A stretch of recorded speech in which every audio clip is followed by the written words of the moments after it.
I stepped off the chopper onto Greenland's ice sheet. Snow stung my cheeks, and the wind howled like a warning.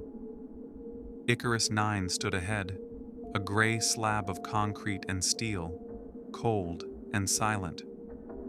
I'm Linju, an atmospheric physicist, here to study auroras. My boots crunched as I dragged my duffel through the snow. Inside, the air smelled stale, like old metal and dust. Lights flickered above, casting long shadows. A guard scanned my badge without looking at me. Linju, he said. No smile. He led me to an elevator. The steel doors slid open, and I glanced at the panel. Buttons for floors 1 to 7, but no 8. It felt off, but I didn't ask. New job, new rules. The elevator jerked up to floor 5, my quarters. The guard handed me a key card. Restricted areas are off limits, he said. His voice was flat. The hallway stretched long, lined with doors. Some had names, others were blank. My door read Ju L. I swiped the card, and it clicked open. The room was small, a bed, a desk, a window. Outside, the aurora twisted, green waves pulsing in the sky. I stared, drawn to it. This was why I came. Next morning, I met the team in the mess hall. Dr. Halverson, the head researcher, was tall and bony, his hands fidgety. He barely looked at me as he spoke. Lynn, you'll track aurora data. His voice was tight, like he was hiding something. Then I met Marcus, an engineer, big and bearded with a loud laugh. Cold enough for you? He said. I smiled. He seemed real, unlike the others. A cook, a chemist, faces that blurred together. I was still jet-lagged. At lunch, I noticed whispers. People leaned close, stopping when I passed. I caught one word. Selenite. I asked Marcus what it meant. His fork froze mid-air, and he glanced at Halverson, who was staring from across the room. Nothing, Marcus said, too fast. I let it go, but the word stuck. Selenite. A mineral? Or something else?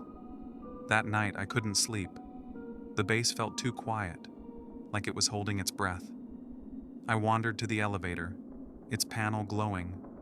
1 to 7, no 8. I pressed 7, the top floor. The doors opened to a long corridor, lights buzzing faintly. At the end was a door, medical bay. No entry. I swiped my card. Beep. Red light. Locked. A sound stopped me as I turned to leave. A low drone, deep and steady, coming from below. Not floor 7, somewhere deeper. I knelt, pressing my ear to the cold floor. The hum pulsed, then stopped. Back in my room, I pulled up base logs on my tablet. Icarus 9, built 1998, 7 floors. Labs, rooms, storage. No mention of floor 8. But one entry caught my eye. Project Selenite, ended 2003. No details. I tried digging deeper. Access denied. My heart pounded. What was selenite? Why hide a floor? The aurora glowed outside, green and alive, pulsing too steadily like a heartbeat. I lay down, eyes on the ceiling. A faint hum returned, in my head, or below. Something was wrong here. No one would talk, but I couldn't ignore it. Tomorrow I'd ask questions. Tomorrow I'd dig deeper. I woke up tired. The hum from last night lingered in my head, like a bad dream that wouldn't fade. The aurora still burned outside, green and pulsing, too perfect. I dressed fast, my mind on selenite and that missing floor. I needed answers. Marcus seemed like the best start. He'd dodged my question, but he wasn't as guarded as Halverson. I found him in the maintenance bay after breakfast. The bay was a mess of tools and wires, air thick with oil. Marcus was hunched over a vent, wrench in hand. "Morning, Lynn," he said, not looking up. His voice was quieter than yesterday, less warm. I leaned against a crate, trying to seem casual. "Marcus, what's selenite?" His wrench slipped, clattering on the floor.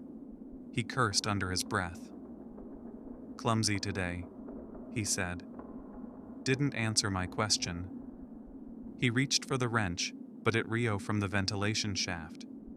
The wrench fell into the vent, vanishing with a faint clang. Marcus froze, staring at the dark slot. "Damn it," he muttered, peering down. The vent was narrow, barely a foot wide. "I'll get it later," he said, but his hands shook. I offered to help, but he waved me off. "Gotta check the elevator anyway. Come with?" We headed to the elevator. The steel doors slid open, and we stepped inside. Marcus pressed the button for floor 3, where the main generators were. The elevator hummed, then jolted. The lights flickered. I grabbed the railing as the car stopped. The panel lit up. 8. My stomach dropped. There was no floor 8. The doors opened. Darkness beyond. A cold draft hit us, carrying a faint metallic smell. The corridor was dim, lined with rusted pipes. Flickering bulbs cast jagged shadows. Marcus stepped out, his face pale. "This shouldn't be here," he whispered. I followed, heart pounding. The air felt heavy, like it was pressing down. "Marcus?" I called. He didn't answer.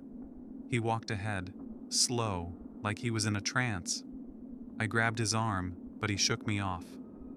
"I hear it," he said, eyes wide. "Coordinates, numbers, over and over." His voice was thin, not his own. I looked around, seeing nothing but shadows. The corridor stretched endless, doors on both sides, most shut tight. One was cracked open, revealing a room with broken chairs and papers scattered on the floor. I pulled Marcus back toward the elevator. "We need to go." He didn't move, just stared at a door marked Selenite Lab 3. I yanked harder, and he stumbled, blinking like he'd woken up. The elevator doors were still open. We stepped inside, and I slammed the button for floor 5. The doors closed. Silence. The elevator climbed, but Marcus wasn't right. His skin looked gray, eyes darting. 47.2 north, 19.8 west, he mumbled, over and over. I asked what he meant, but he just shook his head. When we reached floor 5, he staggered out, muttering, and headed to his room. I stood there alone, the metallic smell still in my nose. Back in my quarters, I tried to think. Floor 8 was real. Marcus saw it, heard something. But what? I pulled up the base logs again, hands shaky. A new file had appeared, labeled Selenite Protocols. I opened it. One line stood out. Neurological tests on floor 8. Light exposure during auroras. Subjects unstable. My throat tightened. Unstable how? I thought of Marcus, his gray face, his whispers. I wanted to check on him, but fear stopped me. What if he wasn't himself? What if I wasn't safe? I locked my door, something I'd never done here. The aurora pulsed outside, brighter now, like it knew what I'd seen. A knock. I jumped. "Lynn, you there?" Marcus's voice, but wrong, too slow, too deep. I didn't answer. The knob rattled. I held my breath. Silence. I waited, heart in my throat. No more knocks. I crept to the door, peered through the peephole. The hallway was empty, but on the floor, outside my door, was a single sheet of paper. I opened the door, grabbed it, and locked up again. It was a map of floor 8, hand-drawn, with a circled room labeled Observation. Coordinates were scribbled in the corner: 47.2 north, 19.8 west. My hands shook. Marcus had been here, or something else had. I didn't sleep. The map lay on my desk, its jagged lines burned into my mind. Those coordinates, 47.2 north, 19.8 west, matched what Marcus mumbled. I kept my door locked, checking the peephole every hour. The hallway stayed empty, but the aurora outside pulsed brighter, like it was taunting me. I wanted to confront Marcus, but his voice at my door, slow and wrong, stopped me. I needed answers, not from him, but from the logs. I opened my tablet, hands unsteady. The selenite protocols file was still there. I read it again. Neurological tests on floor 8, light exposure during auroras. Subjects unstable. Unstable wasn't enough. I needed more. I searched the base archives, typing selenite and floor 8. Most files were locked, but one slipped through. A surveillance log dated 2003. Access granted. My heart skipped. The log was a video, grainy and gray. It showed a lab, stark white, with a glass chamber in the center. A woman sat inside, electrodes on her head. Above her, a panel glowed green, mimicking the aurora. A voice off-screen said, "Increase exposure to 80%. The woman twitched, then screamed, her eyes wide. The video cut out. A note followed. Subject 17 lost during aurora storm. Location unknown. Lost. Not dead. Gone." I played another clip. Same lab, different subject, a man this time. He stared at the green light, muttering numbers, coordinates, like Marcus. The voice said, "He's fracturing." The man clawed at the glass, then vanished mid-frame. The note read, "Subject 22 lost. Aurora Peak." I watched 5 more clips, all the same. People tested, exposed to light, then gone during aurora storms. My chest tightened. Floor 8 wasn't just hidden, it was dangerous. I thought of Marcus, his gray skin, his whispers. Was he becoming like them? I wanted to warn him, but what if he wasn't Marcus anymore? I paced my room, the map staring back. The circled observation room called to me. Answers were there, but so was risk. A knock. I froze. "Lynn, it's Halverson." His voice was sharp, not like Marcus's. I opened the door a crack. He stood there, eyes bloodshot. "You've been asking about selenite," he said. I denied it, but he pushed past me, seeing the tablet. "You don't know what you're digging into," he snapped. "Stop, or you'll regret it." "Tell me what's happening," I said. He laughed, bitter. "You'll wish you hadn't asked." He left, slamming the door. I locked it, heart racing. Halverson knew about floor 8. He was scared, not just angry.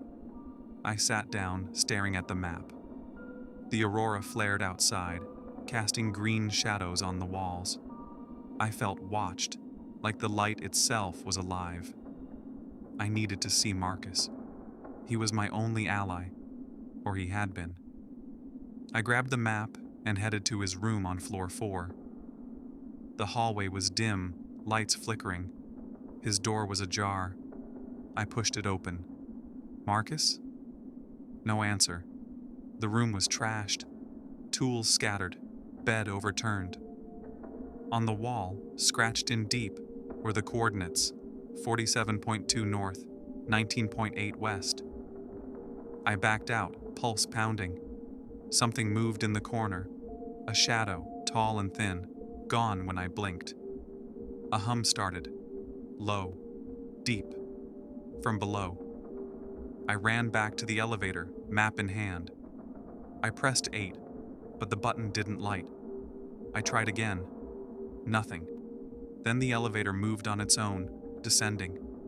The panel flashed. 8. The doors opened to that same dark corridor, rusted pipes and flickering bulbs. I stepped out, map trembling in my grip. The metallic smell hit me. Stronger now. I followed the map's path, past shut doors and broken glass. Voices whispered, faint, like static. Not words, just sounds.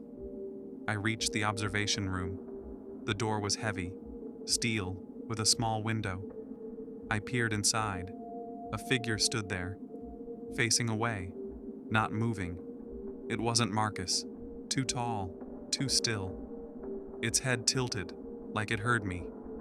I backed away, but the door creaked open. Silence. I ran, heart in my throat, back to the elevator. It was still there, doors open. I hit floor 5 and collapsed as it climbed. In my room, I locked the door, panting. The map was gone, lost in the corridor. But I remembered the room. I remembered that figure. The aurora pulsed outside. Brighter. Wrong. I stayed in my room all night, door locked, eyes on the aurora. It pulsed green, too bright, like it was laughing at me. The figure from floor 8 haunted my thoughts. Tall, still, wrong. I couldn't shake the hum, low and steady, vibrating in my bones. I wanted to run, but where? Greenland's ice stretched for miles. I was trapped. Morning came, gray and cold. I hadn't slept. My tablet sat on the desk, tempting me.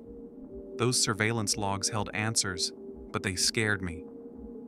What happened to those subjects? To Marcus? I thought of his trashed room, the coordinates scratched on the wall. I needed to know more, even if it broke me.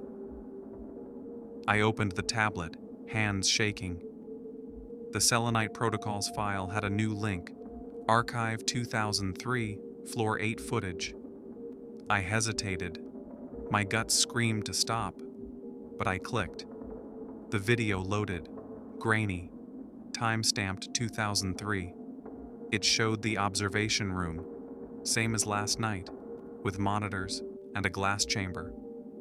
A woman stood at a console, typing. Her face turned. It was me. My breath caught. Same dark hair, same scar on my cheek. She wore a lab coat, badge clipped to it. Ju, L. I'd never been to floor 8. I'd never worked there. The video showed her, me, adjusting dials, green light flooding the chamber. A man inside screamed, then vanished. The other me didn't flinch. She just wrote on a clipboard. The video ended. File corrupted. I sat there, numb. That wasn't me. Couldn't be. I'd arrived 3 days ago, but the scar, the badge, it was too real. My head spun. Was I losing it? I checked my badge, the one I'd been given. Plain, standard, with my name. I needed to test it. I needed to know if it worked on floor 8. I left my room, avoiding the mess hall. Halverson might be there, watching. The elevator was empty when I reached it. I pressed 8, expecting nothing. The button lit up. My badge buzzed in my pocket, like it was alive. The elevator descended, slow, and stopped. The doors opened. Floor 8. The corridor was the same. Rusted pipes, dim bulbs, metallic smell. I stepped out, badge in hand. A door ahead read, Selenite Lab 1. I swiped my card. Beep. Green light. It worked. The door opened to a lab, sterile and cold. Monitors lined the walls, some cracked. A glass chamber stood in the center, stained with something dark. I walked closer, heart pounding.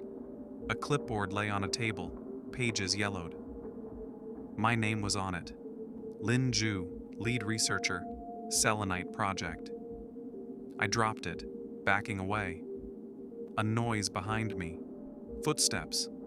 I spun, but no one was there. The hum grew louder, coming from the chamber. I shouldn't have come. I ran to the door, swiping my badge again. It opened, and I stumbled into the corridor. Another figure stood at the far end, tall and thin, like last night. Lynn? A voice. Not human. It came from the figure, but its mouth didn't move. I sprinted to the elevator, slamming the button. The doors closed just as the figure reached them. I leaned against the wall, gasping, as the elevator climbed to floor 5. Back in my room, I locked the door. The badge felt heavy in my hand, like it wasn't mine. I thought of Halverson's warning. You'll regret it. He knew something. I wanted to confront him, but what if he was part of this? What if I was? The footage, the clipboard, it didn't make sense. A scream echoed, distant, from below. I froze, listening. It came again, faint but real. Not Marcus, not Halverson, a woman. I thought of the subjects, lost during Aurora storms. Was someone else down there? I wanted to help, but fear glued me in place. What if it was a trap? What if it was me? The aurora flared outside, green light spilling into my room. It felt alive, watching, waiting. I hid the badge under my mattress. I couldn't trust it. I couldn't trust myself. Something tapped the window. Software steady. I didn't look. I curled up on the bed, eyes shut, praying for morning. The hum never stopped. The tapping stopped, but the hum didn't. I lay still, eyes shut, afraid to look at the window. The aurora's green glow seeped through my eyelids like it was inside me. I thought of the footage, my face, my scar, working on floor 8. The badge under my mattress felt alive, pulling me back. I couldn't stay here, hiding. I had to face it. I grabbed the badge, hands shaking. The scream from last night echoed in my head. A woman's voice, trapped below. Was it me? Another me? I couldn't ignore it. I slipped into the hallway, dim and quiet. The elevator waited, its panel glowing. I pressed 8, badge ready. The doors opened. Floor 8. The corridor was colder now, air thick with that metallic tang. Rusted pipes groaned above, and bulbs flickered, casting broken light. I walked fast, past doors marked Selenite Lab. The hum grew louder, vibrating in my chest. I reached the observation room, its steel door ajar. I pushed it open, badge tight in my grip. Inside was chaos. Monitors buzzed, screens flashing green. The glass chamber glowed, aurora light pulsing inside. 3 figures stood at consoles, all women, all me. Same hair, same scar, same badge. They moved like robots, typing, adjusting dials, unaware of each other. One spoke, her voice flat. Subject 29, exposure at 85%. A scream came from the chamber, then silence. The figure inside was gone. I stepped closer. Who are you? No answer. They kept working, stuck in their loops. One turned, her eyes empty, like glass. She looked through me, then back to her console. I checked the monitors. Each showed the same lab, the same mez, over and over, running tests. A log on the screen read, Conscious Reflection Experiment. Light fractures identity. My knees buckled. Fractured. Me. I thought of Marcus, his gray face muttering coordinates. Was he fractured too? I wanted to smash the consoles, free these versions of me, but what if it broke me? A moral tug hit hard. Save them or save myself? I reached for a monitor, then stopped. Footsteps. Heavy. Close. The tall figure from before stood in the doorway, its head tilted.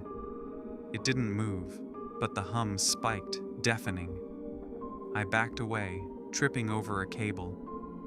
The other me's didn't notice, still typing, trapped.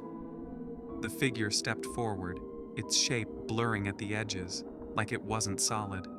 "Stay away!" I screamed. It stopped, then vanished. The hum faded, but the room felt alive, watching. I ran to the chamber, banging on the glass. "Wake up!" I yelled at the other me's. They didn't flinch. A monitor flickered, showing me, not them, inside the chamber, screaming, vanishing. I stumbled back, heart racing. The door slammed shut, locked. I swiped my badge, but it didn't work. Panic clawed at me. I was trapped with them, with myself. The aurora light pulsed faster, syncing with my heartbeat. I pounded the door, shouting for help. "Lynn?" A voice. Outside. It was Halverson. I pressed my face to the window. He stood in the corridor, face pale, holding a key card. "You shouldn't be here," he said, but his voice cracked. I begged him to open the door.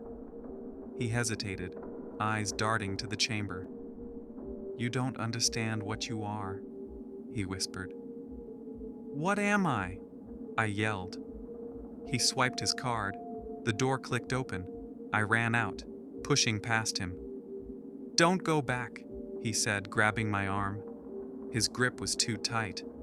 I yanked free, sprinting to the elevator. It was there, doors open.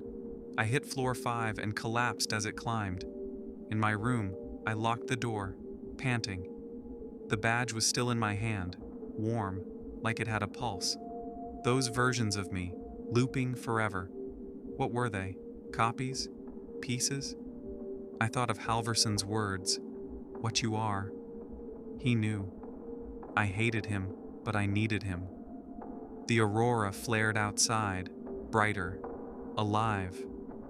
A whisper came from the vent. Coordinates: 47.2 north, 19.8 west. I covered my ears, but it didn't stop. The room felt smaller, closing in. I wasn't alone. The whispers wouldn't stop. Coordinates: 47.2 north, 19.8 west, hissed from the vent, looping like a broken record. I pressed my hands to my ears, but they burrowed into my skull. The aurora blazed outside, green light flooding my room, pulsing with my fear. Those other me's on floor 8, stuck in loops, haunted me. Halverson's words, "What you are," cut deeper. I needed the truth, even if it destroyed me. I left my room, badge in pocket, avoiding the elevator. The stairs felt safer, though the hum followed, vibrating through the walls. I headed to floor 7, to Halverson's office. He knew everything. The corridor was dim, lights flickering. His door was cracked open, a faint glow inside. I pushed it, heart pounding. "Halverson?" No answer. The office was empty, but his desk was a mess. Papers, monitors, a cracked coffee mug. One screen was on, showing a document. Selenite project, final report. I scanned it, breath shallow. Conscious reflection harnessed via aurora light. Subjects' identities fractured to sustain energy loop. Floor 8, containment. My stomach twisted. The lab wasn't studying auroras. It was stealing minds. A noise behind me. I spun. Halverson stood there, eyes wild. "You read it," he said, voice low. He stepped closer, blocking the door. "You weren't supposed to." I backed up, gripping the desk. "What's the energy for?" I asked. He laughed, a broken sound. "Power, endless power. Your mind, split, looped, feeds it." "You're insane," I said. He shook his head. You're the fuel. I lunged for the door, but he grabbed my wrist. His fingers dug in, cold and strong. You can't stop it, Lynn. You're already part of it. I kicked his shin hard and he let go, cursing. I ran, his shouts echoing behind me. The hum surged, louder, like the bass itself was alive. I reached the elevator, slamming the button for floor 8. I had to see it again, understand it. The doors opened to that dark corridor, rusted and cold. I ran to the observation room, badge swiping me in. The other me's were still there, typing, trapped. But now I saw it. Green light flowing from them, into tubes in the ceiling. It was real. They were power. I was power. A monitor flickered, showing a new log. Doctor. Juno, Project Lead, 2003. Juno. The name from the logs, the one no one knew. The screen showed a woman, not me, overseeing the tests. She smiled, cold, as subjects vanished. I hated her. She built this trap. But why was I here, fractured like them? Footsteps. Not Halverson. Worse. The tall figure appeared, its edges blurring like smoke. It moved toward me, silent, head tilted. I grabbed a wrench from a table, swinging it. The figure dissolved, then reformed closer. Stop! I screamed. It paused, then pointed to a console. A new file loaded, Subject 0, Lin Ju, template for reflection. My blood ran cold. I was the first, the mold for the others. Juno used me, split me, to start the loop. I wanted to destroy it all, but what if that erased me? A moral weight crushed me. Free the others, end the cycle, but lose myself. Or run, save what's left of me. I thought of Marcus, lost somewhere, and the woman's scream. I wasn't alone in this hell. I started typing, trying to shut down the consoles. Alarms blared, red lights flashed. The other me's stopped, turning to me, their eyes alive for the first time. Don't, one whispered, her voice mine. You'll break us. I froze, hands hovering. They were me, but not. Did they deserve freedom? Did I? The figure watched, unmoving, like it was waiting. Halverson burst in. Lynn, stop! He tackled me, pinning me to the floor.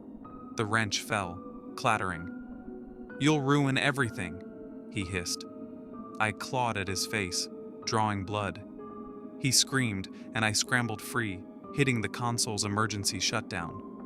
The chamber dimmed, green light fading. The hum stopped. Silence.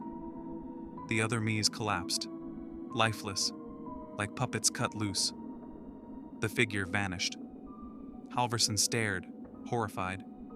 What have you done? He whispered. I didn't answer. I ran, badge still in hand, to the elevator. It was time to end this. The elevator doors were open, waiting. I stumbled inside, my badge burning in my hand. The shutdown had killed the hum, but the silence was worse, heavy, like the bass was holding its breath. I saw the other me's collapsing, their eyes begging. Halverson's scream echoed in my head. I'd broken something, maybe everything. I had to finish it. The panel glowed, 1 to 7, and 8 still there. I pressed 1, wanting out, but the elevator lurched down. The light flickered, and the panel flashed. 8. My heart sank. Floor 8 wasn't done with me. The doors opened to that dark corridor, rusted pipes dripping, air thick with metal. I stepped out. No choice. The observation room was ahead, its door wide open. Green light pulsed inside, faint but alive. I walked closer, legs shaking. The consoles were dark, monitors dead. The other me's were gone. but the glass chamber glowed, pulling me in. I saw my reflection in the glass, scar and all, but it moved wrong, slower, like it was watching me. "Lynn," it said. My voice, not my mouth. I backed away, tripping over a cable. The reflection stayed, smiling, too wide. I clutched my badge, the only thing grounding me. The aurora flared outside, green waves crashing through the windows. A new monitor flickered on, showing a single line, "Loop sustained." One reflection remains. My chest tightened. One. Was it me? Or her? Footsteps. Halverson. He staggered in, blood on his face from where I'd clawed him. "You can't leave," he rasped, holding a wrench. His eyes were wild, not human. "The loop needs you." I dodged as he swung, the wrench grazing my arm. Pain shot through me, but I ran, heading for the elevator. "Stop!" he roared. I slammed the button, but the doors didn't close. Halverson charged, wrench raised. I kicked his knee, and he fell screaming. I tore open the elevator's control panel, wires sparking. I yanked them, one by one, praying it would trap the loop. The panel sparked, and the doors slammed shut. The elevator stopped. Darkness. I fumbled for my flashlight, hands shaking. The beam lit the walls, scratched with coordinates: 47.2 north, 19.8 west. My reflection stared from the metal, lagging, its eyes empty. I screamed, dropping the flashlight. The elevator jolted, climbing slow. The doors opened to floor 1, the lobby, snow blowing in from outside. I ran. Freedom. The chopper pad was empty, but a snowmobile sat nearby, keys in it. I climbed on, engine roaring, and sped into the ice sheet. The aurora chased me, green and alive, but I didn't look back. Icarus 9 shrank behind me, a gray speck in the snow. I was out. I was free. Hours later, I reached a coastal outpost. A radio crackled, and I called for help.